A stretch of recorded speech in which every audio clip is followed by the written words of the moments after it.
I'm very happy right now. I found the book. I found you, so you've been publicly shamed. Oh, so this means I can actually do this one, and I did the group read for the Cancelathon. I'm so happy right now. I ended up listening to it on Audible because I had some extra credit, so I thought, screw it, I'm gonna do it, I'm gonna do it, I'm gonna do it. You've Been Publicly Shamed is a 2015 book by British journalist Jon Ronson about online shaming, and it's an interesting and somewhat scary book because I've seen this so much. This notion that it's okay to call people out, publicly shame people, to do the job of lawyers or police officers when it's not your place or based on circumstantial evidence. I've seen it firsthand. I've also been on the receiving end of it once, and this book echoed so many truths about it. Let's put it this way. The tagline of the book, just in the UK edition, it's about terror, isn't it? The terror of what, I said. And that's where it gets more interesting. So, where do we start? This is definitely one of those books where I would say it's not a perfect book. If I was gonna rate it, I'd rate it a 4 out of 5. I hate Goodreads, but there we go.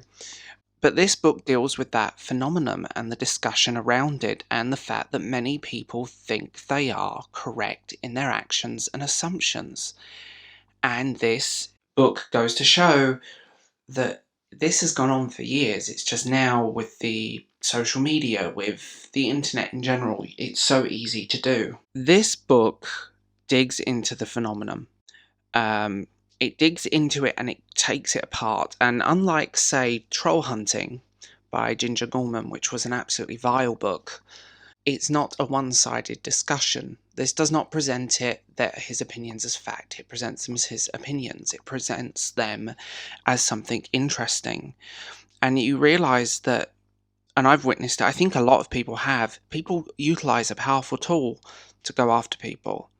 This book, it's, how can I put this? Like, it was published nearly 2015, as I said, and it documents so much that happened around that time and up to it.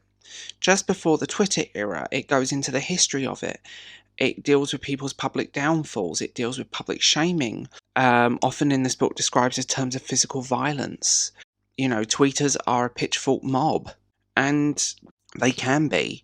This book packs a punch, and it's absolutely harrowing to read in that sense because you just can't stop reading it.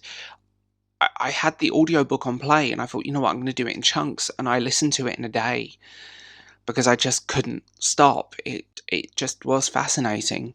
And a lot of stuff I didn't know about, so I learnt from this. I learnt from this book that I've never read a book, a non-fiction, that's had such an impact on me like this. I've read plenty of brilliant non-fiction novels, but this, on the other hand, is probably one that will resonate with me, and one I'm so glad I ended up using that extra Audible credit because I was like, I want to read it. I wanted to do the group read. It explores one of the world's and our own personal fears. I think we're all scared of being shamed. We're all scared of putting one foot wrong or making a mistake or miswording something and being shamed for it. And that's what this deals with. It's a fantastic book. And I think if you are interested in culture, in the internet, in modern culture, in what's happening now, read this book. So that is You've Been Publicly Shamed. It's a phenomenal book, and I'm so glad I read it. And I have to say thank you to A.G. MacDonald for including it into the readathon, because it's absolutely phenomenal.